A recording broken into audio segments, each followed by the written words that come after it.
Apocalipsis capítulo 18 versículo 9.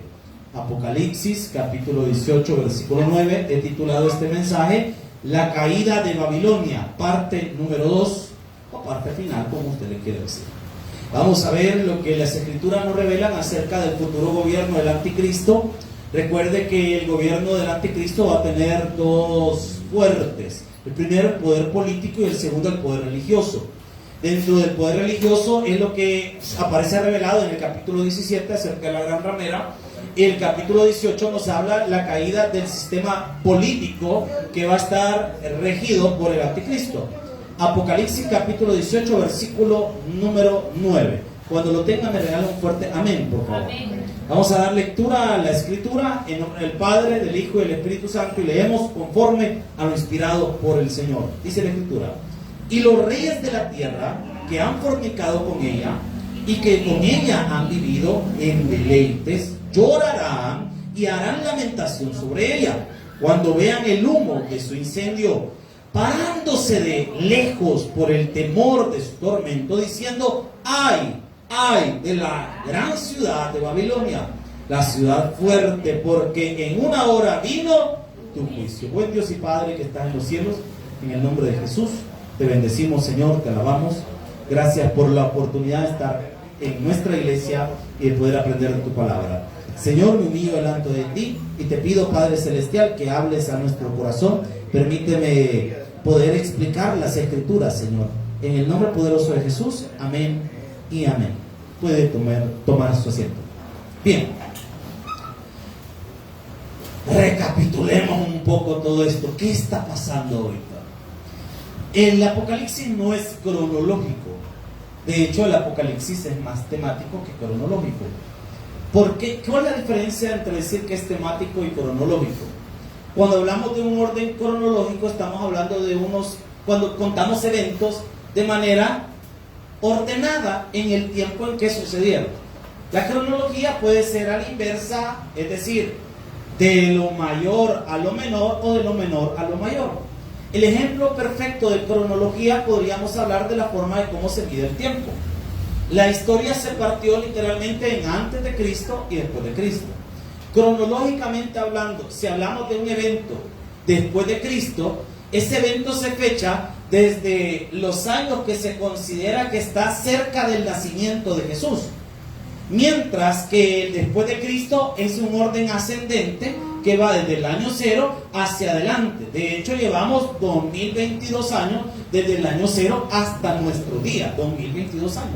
Aunque algunos dicen que el calendario gregoriano, si no me equivoco, tiene un error de unos 5 años por ahí. Entonces, por eso es que no hay una exactitud en algunas fechas, debido a ese pequeño error de cálculo que tenemos en nuestro calendario, que así se dejó ya y ahí ha quedado.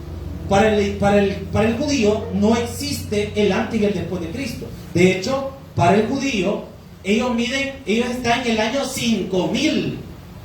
Ellos no toman la división que nosotros hacemos. No lo ven así, no lo estudian de esa forma. Ahora, el Apocalipsis no es cronológico porque no lleva necesariamente un orden de eventos cronológicamente hablando, sino que deja paréntesis para tomar algún tema que de repente nos quieren explicar. Es más temático, decía yo. ¿Cómo así? Está desarrollando temas. Y si usted le pone atención, el primer tema que desarrolla es lo que se conoce como el presente siglo. ¿Qué es el presente siglo? Lo que encontramos desde el capítulo 1 de Apocalipsis, capítulo 2 y capítulo 3. Lo que va a acontecer, en la iglesia. Porque aparecen 7 iglesias, hay las famosas 7 iglesias de Apocalipsis. Esas 7 iglesias no son otra cosa más que la forma en que la iglesia se iba a comportar a lo largo de la historia o los tipos de iglesia que existen.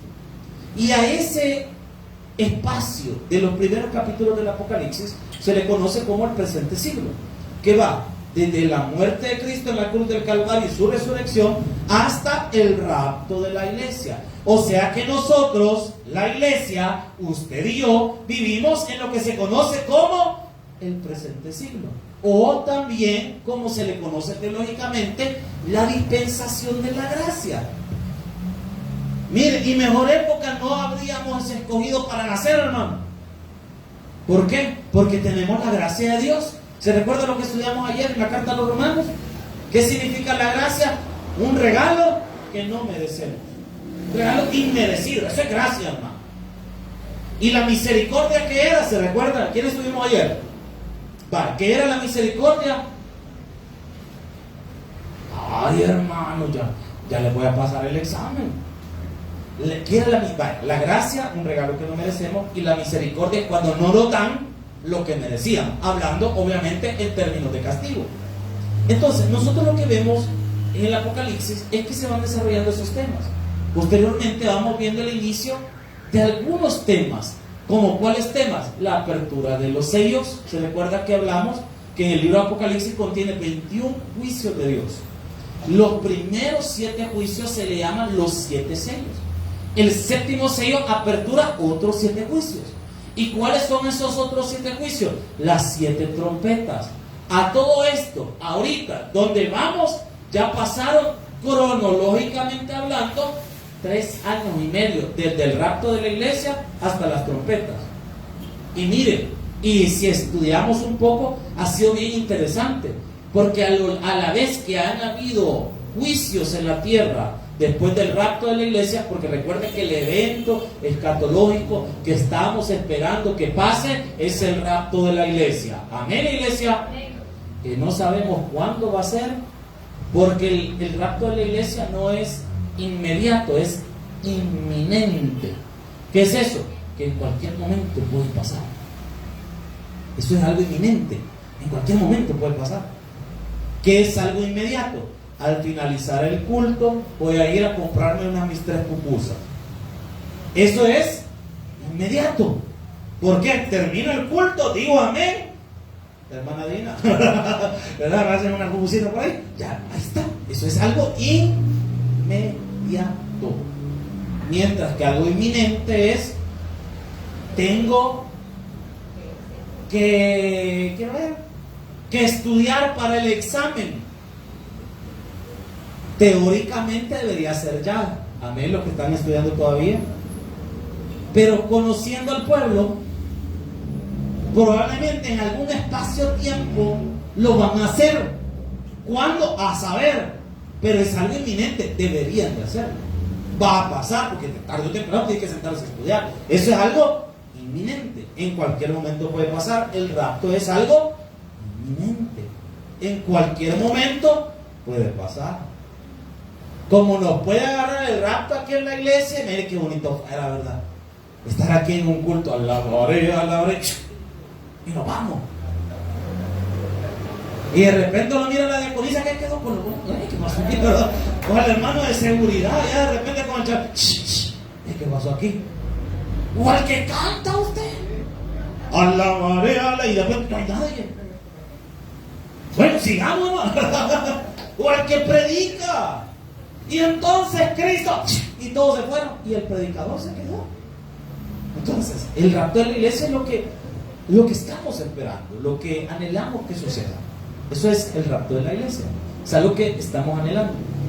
A partir del rapto, vemos nosotros que la tribulación va a durar 7 años. Tomando en cuenta lo que el libro de Daniel nos revela, que por cierto es el próximo libro que vamos a estudiar cuando terminemos Apocalipsis. Vemos a Daniel que nos revela que la tribulación va a durar 7 años, dividida en 2 partes. 3 años y medio de tribulación o principio de dolores. Ahorita no estamos en el principio de dolores, va a ser ahí en la tribulación, aunque algunos teólogos dicen que sí, pero ahí no se ponen de acuerdo los teólogos. Y los 3 años y medio finales que se conocen como la gran tribulación. Durante el primer periodo de tiempo de la tribulación, vamos a ver que aparte de iniciar los primeros 14 juicios, vamos a ver que Dios va a enviar a 2 tipos de mensajeros. Los famosos 144,000, que si se recuerdan que ya cumplimos un año de estar estudiando Apocalipsis, eran 144,000 judíos, cada uno de ellos pertenecientes a una de las tribus de Israel. Pero Dios también envió a otros 2 mensajeros más, que se le conoce también como los 2 testigos. Entonces, aquí vamos ya 3 años y medio. Durante estos 3 años y medio, Dios de repente toma un paréntesis y vimos que el libro de Apocalipsis, allá por el capítulo 12 y 13, aparece ese paréntesis que está ahí. Y nos revela acerca del anticristo y del falso profeta y de Satanás mismo, presentado como el gran dragón y como el anticristo y el falso profeta como las dos bestias, la que emerge de la tierra y la que emerge del mar. Ahora, adelantándonos un poco, después vimos que en los últimos 3 años y medio aparecen las copas de la ira, y vimos cada una de las copas y cómo el Señor va a pasarle la balanza a la humanidad a través de esas copas. Pero de repente de nuevo nos quedamos en puntos suspensivos, y de repente el Señor como que dice: me falta algo, tengo que pasarle la balanza a la gran ramera y a la Babilonia. Y vimos a lo largo de nuestro estudio bíblico del capítulo 17 de Apocalipsis que la gran ramera y la Babilonia son casi lo mismo, solo que está dividido en 2 partes el poder del anticristo: en el poder religioso y en el poder político. Y de aquí interesante esto. Y veíamos que la gran ramera no es otra cosa más que un futuro movimiento religioso que va a tratar de amalgamar a todas las religiones del mundo en una sola. Lo que ahora en nuestro tiempo le llamamos ecumenismo, o las reuniones ecuménicas, donde los diversos líderes religiosos poderosos del mundo se reúnen y hablan acerca de temas de la religión, por la paz mundial y un montón de cosas. Ahora, ese movimiento va a ser más fuerte con los años, con las épocas, y en un futuro va a ser lo que le va a ayudar al anticristo a gobernar, porque todas las religiones se van a unir en una sola religión bajo un mismo estandarte, y el del anticristo va a ser. Y espérenme que ahí no se tiene abogado. Después que vimos que la gran ramera va a terminar mal, porque vimos que va a terminar destruida por los reyes de la tierra en el capítulo 17, entramos al capítulo 18. ¿Y qué nos revela el capítulo 18? Que también el anticristo tiene un segundo poder, y ese segundo poder es el poder político, y el poder político se ve ejemplificado a través de Babilonia. Pero no está hablando de la Babilonia que está en Irak, sino de la unión de todas las naciones del mundo en un solo gobierno. Fíjese que esto desde hace muchos años atrás los gobiernos lo han tratado de meter en la mente de la gente, que exista un solo gobierno. ¿Se recuerda usted de aquel cántico espiritual de John Lennon? Creo que se llama Imagine on little people. ¿Se recuerda? No, yo solo soy el pecador, ¿no? Es como los tigres del norte, escuchan nada más, pero mira, a lo que voy es esto. Los tigres del norte cristianos tienen nada más. Miren, en esa canción, John Lennon escribe, si usted traduce la canción, John Lennon escribe y dice: qué bonito fuera, o imaginémonos, o imagínate, un mundo donde no existan fronteras, donde no hayan divisiones. Uy, hermano, he volado, ya es justo lo que el anticristo va a hacer. Y sabe que en la historia de la humanidad, alguien más antes que John Lennon tuvo esa idea también, y su nombre fue Alejandro el Magno.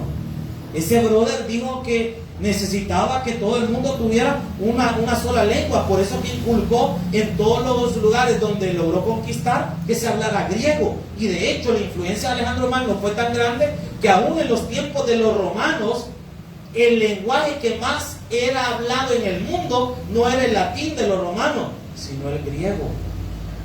No nos vayamos tan lejos. Todo el Nuevo Testamento, ¿en qué idioma está, iglesia? ¿Y por qué los apóstoles escribieron en griego y no en hebreo? Porque la idea es que todo el mundo pudiera leer esto, y el lenguaje que todo el mundo hablaba era el griego. Por eso es que se escribió en griego. Ahora, este anticristo su gobierno va a colapsar, y lo que vamos a leer en los siguientes versículos es el colapso del gobierno. Me llama la atención algo, que la Biblia nos revela algo que es impactante. ¿Sabe qué es? Que ese gobierno del anticristo va a caer por causas económicas.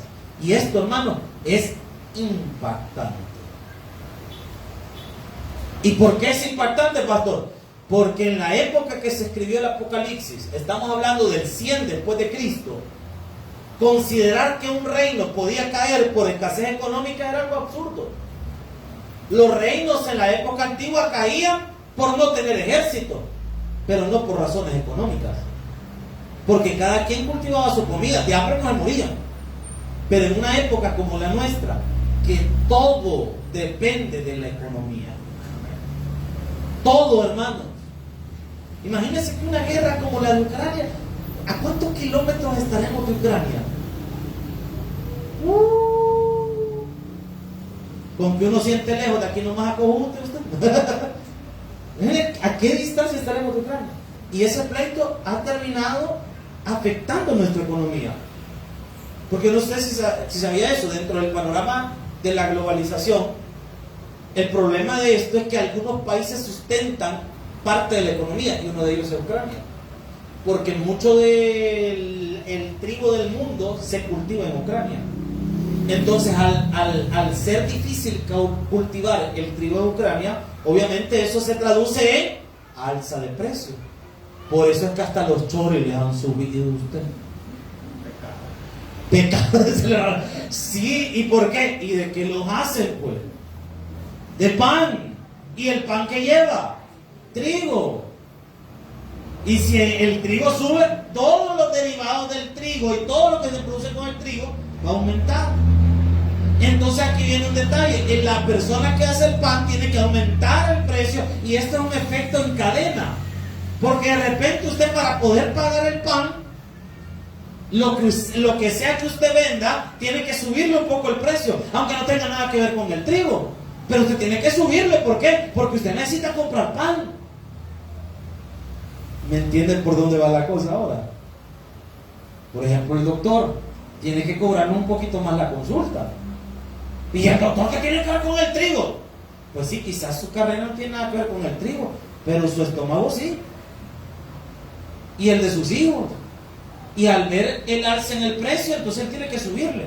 Ya le subió el doctor. Pero digamos que usted de repente repara llantas y usted quiere pasar consulta y ve que está bien cara la consulta. ¿Qué tiene que hacer usted? Subirle sus precios de sus llantas, porque tiene que pagarle al del doctor. De repente llega alguien a querer cambiar la llanta, donde el hombre que cambia la llanta, y se da cuenta que el precio está más caro y tenía que cambiar las llantas de sus camiones. ¿Y qué hace esta persona? Él reparte queso. ¿Se da cuenta cómo va? Y podemos seguir con el ejemplo. Y todo va con efecto. Ese es el problema del sistema económico que tenemos actualmente. Que si una cosa se aumenta, es en efecto dominó, todo lo demás va a crecer. Si eso es en nuestra época, en el gobierno del anticristo, eso va a ser todavía más fuerte. Por eso es que nos llama poderosamente la atención este texto, escrito en el año 100 después de Cristo, cuando el sistema económico nuestro ni cerca estaba de existir, y nos muestra perfectamente su caída. Ahora, después de toda esta breve introducción, entremos en materia. Vea lo que dice la palabra, versículo número 9. Y los reyes de la tierra, detengas ahí. ¿Quiénes son los reyes de la tierra? Las personas en autoridad.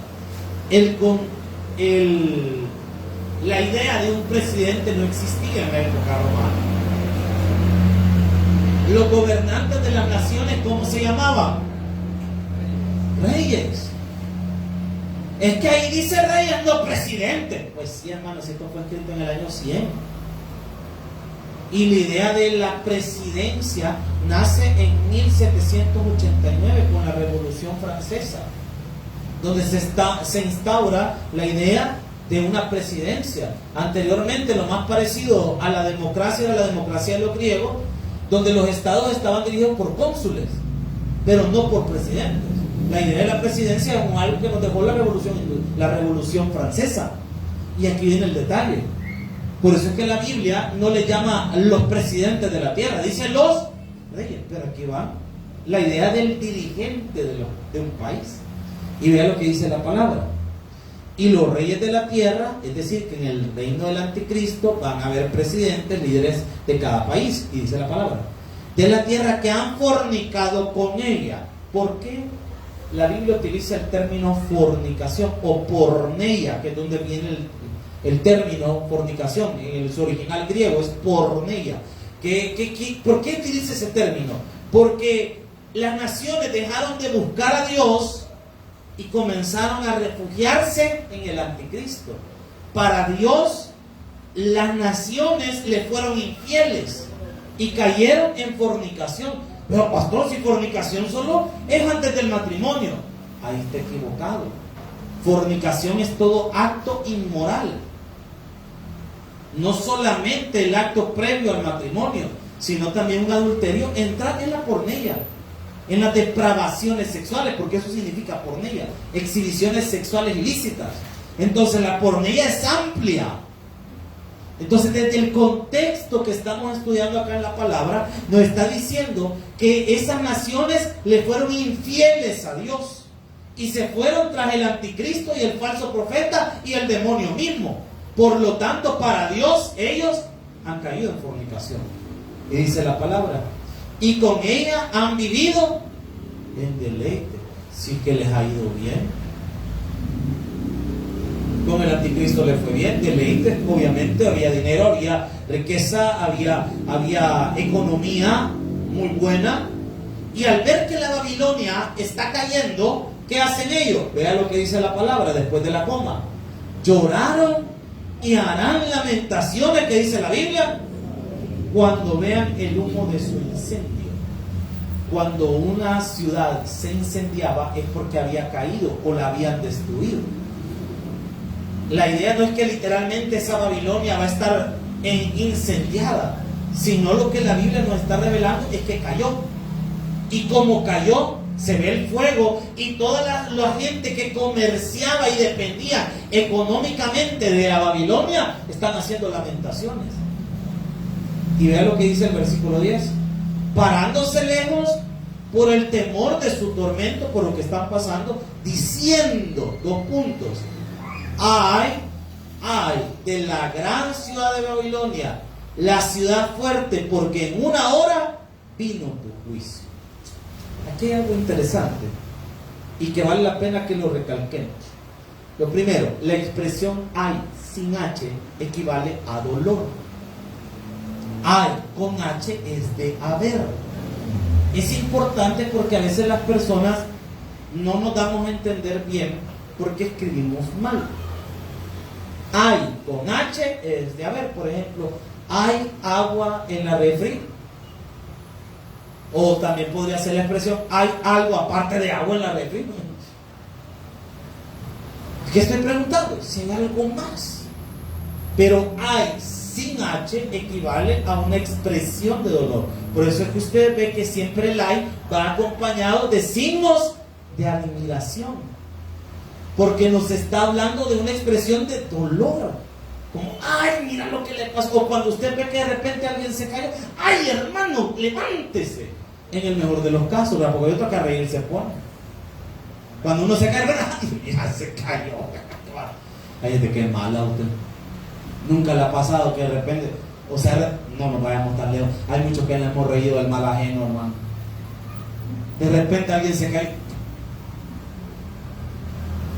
Nunca le ha pasado en la calle. O solo yo soy el malacate. Bueno, por si y de lo que dice la palabra. Hay de la gran ciudad de Babilonia, la ciudad fuerte, porque era obviamente económicamente le daba fuerza.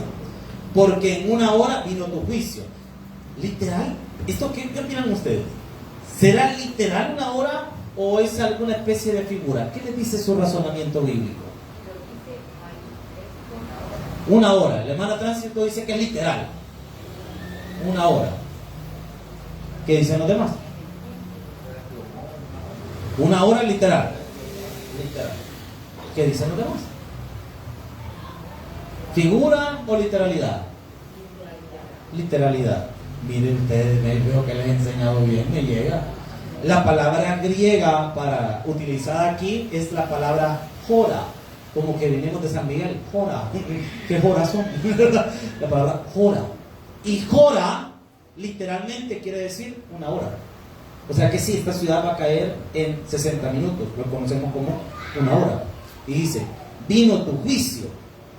Pero también hay algo interesante. Esta palabra también puede decir anochecer, avanzar el tiempo o tiempo. Pero quedémonos con la idea de que es una hora literal. Dice el versículo 11: y los mercaderes de la tierra, ¿qué hacen? Lloran y hacen lamentación sobre ella, porque ninguno compra más. El sistema económico colapsa junto con Babilonia. Miren, si algo que ha sido asombroso fue lo que pasó en el 2020 durante la pandemia, que el mundo entero se detuvo, pero el comercio no se detuvo. Miren, no me va a dejar mentir, ¿a quiénes le salieron los 300 pesos? A mí no me salió, hermano. ¿Y los demás? Nada. Miren, ¿qué hizo usted con los 300 chiles? Diezmó, pero que haya diezmado, ¿no? Ahí está, eso quería llegar. ¿Qué hubo? Recibió dinero y lo utilizó. ¿Qué estamos haciendo? Economía. Se movió. La gente seguía pidiendo. El sistema económico no se detuvo, siguió produciendo.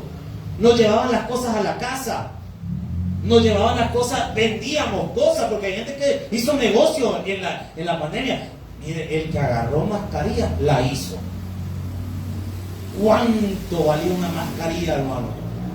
Esa N45, NK, no sé cómo se llama. Esa, gracias. $5 una.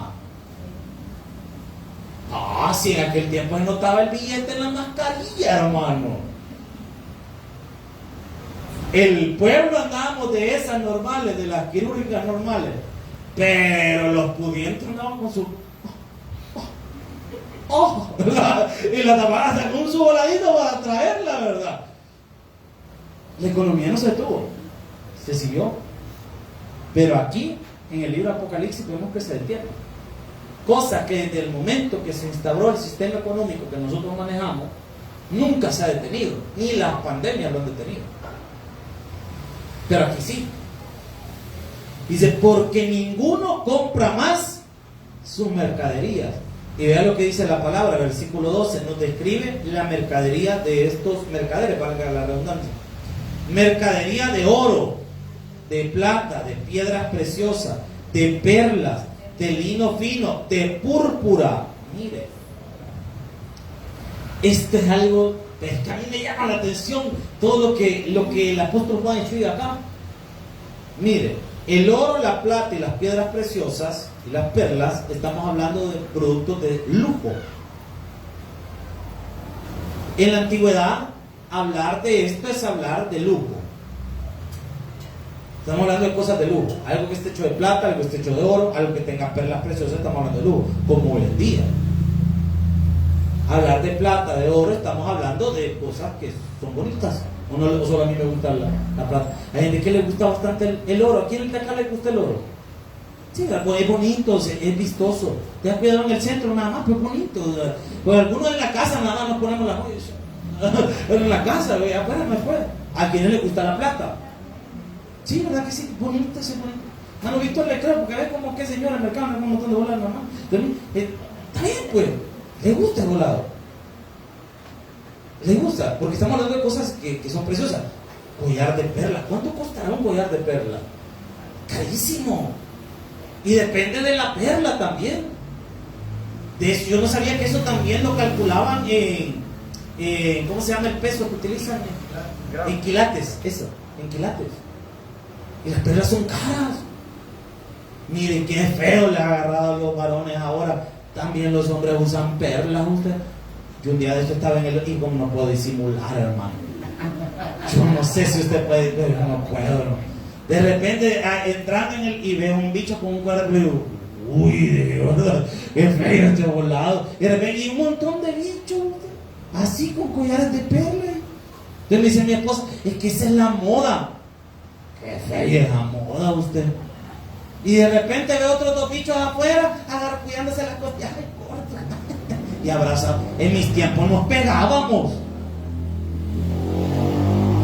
Entre varones, así jugaba uno.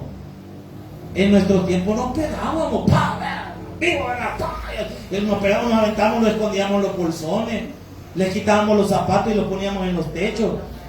Eso es lo que uno hacía. Pero ahora se ve eso. Uy, qué feo volado. Pero bueno, sigamos así la nueva normalidad, ¿verdad? Ahora, vean lo que dice la escritura. Piedras preciosas, de perlas, de lino fino, de púrpura. Dato interesante, las telas que habla acá son las que se comercializaban en la famosa ruta de la seda. La ruta de la seda llegaba hasta Rusia y pasaba por el Medio Oriente y venía desde China. Estos productos de la ruta de la seda, que son los que se menciona acá, eran los productos más caros. Bueno, el púrpura, ese color solo podían utilizar los reyes. Así de caro era, hermano. Solo la realeza lo usaba. Por eso es que el púrpura siempre se asocia a la realeza, la seda. Y esas telas que venían de la China eran telas de la gente que solo tenía mucho dinero. Lo equivalente en nuestra época sería la ropa de diseñador. Mire, yo he estado, a mí, les confieso, a mí me gusta la ropa, a mí me llegan los zapatos. Yo creo que espíritu de mujer tengo, fíjese, porque en el buen sentido de la palabra, tampoco no voy a pensar mal, ¿verdad? Mire, a mí me gustan los zapatos. Y un día de repente vi, hace años, un par de zapatos y vi en una película que tenían la suela roja. Y me llamó la atención porque uno solo ha visto zapatos de suela negra, ¿va? Y yo me puse a investigar de quién es y resultó que es una marca. Y cuando la busqué en internet me aparecía que esa marca no hacía envíos a El Salvador. Esto es la pica, como nosotros no tenemos pisto. Cuando fui a ver cuánto valía un par de zapatos de esa marca, no le digo porque no me están pagando. Hermano, sale más barato comprar una casa casi. Sale más barato comprarse un carro, ustedes lo que valen eso por lado. Caro, carísimo. Y yo digo, ¿y quién tiene pisto para comprarse eso? Y un montón de gente, porque si hay una tienda que existe y vende, debe vender por lo menos al mes una buena cantidad. O sea, que hay gente que sí lo puede pagar. Estamos hablando de cosas de lujo, o sea, estamos hablando de cosas realmente lujo, pues, o sea. Bueno, un presidente de nuestro país compraba ese tipo de zapatos, para que tengan una idea. Es que estamos hablando de algo extremadamente caro, ilógicamente caro. Hay gente, mire, uno no sabe diferenciar entre una camisa a veces de una marca X o Y, pero hay gente que tiene esas pilas y gastan mucho en eso. Mucho. Uno la agachó, hermano, y el revuelve y encuentra la pieza más o menos buena, ¿no? Pero hay gente que es lujo, y de eso está hablando acá, de ese lujo, de ese esplendor. Y dice la palabra, de escarlata, que es rojo, de toda madera olorosa, de todo objeto de marfil, de todo objeto de madera preciosa, de cobre, de hierro y de mármol. Y vea lo que dice el versículo 13, y aunque usted no lo crea, en la época romana esto era de las cosas más caras. ¿Y qué dice el versículo 13? Miren, ¿cuánto cuesta una rajita de canela en la tienda? ¿Qué cara está usted? Yo me acuerdo la última vez que yo compré canela en una tienda, como 15 10 centavos valía. Para que tenga una idea, hace cuánto, como 15 10 centavos valía. Pero sí, aún así una cosa es barato. En los tiempos antiguos la canela era cara, al igual que la sal. Imagínense que a la gente le pagaban con libras de sal usted. De hecho, de ahí viene la palabra salario, de la sal, porque a la gente le pagaban con sal. Imagínese que usted vaya a trabajar, vaya, a usted le toca un puchito de sal, no, bien feo, ¿verdad? Pero vean lo que dice la palabra, de especias aromáticas, de incienso, mirra, olíbano, vino, aceite, flor de harina, trigo, bestias, ovejas, caballos, carros, esclavos, almas de hombres. Me llamó la atención de eso. ¿Por qué? Porque almas de hombres.